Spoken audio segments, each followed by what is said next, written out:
Hello' everyone, welcome back. 2 বছৰৰ অপেক্ষাৰ অন্তত চুপা চুপি ৱেব ছিৰিজৰ পৰা চিনেমালৈ ৰূপান্তৰিত হ'ল। কিন্তু নোচোৱাকৈ থাকিব পাৰি জানো?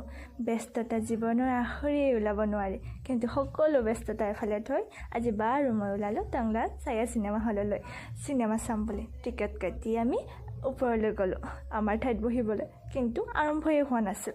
আমি যাই এতিয়া বহি ল'লোঁ আৰু এইফালে আৰম্ভ হৈ গ'ল মোৰ ভাল লগা কেইটামান ক্লিপ সাঁচি ৰাখিলোঁ স্মৃতি হিচাপে।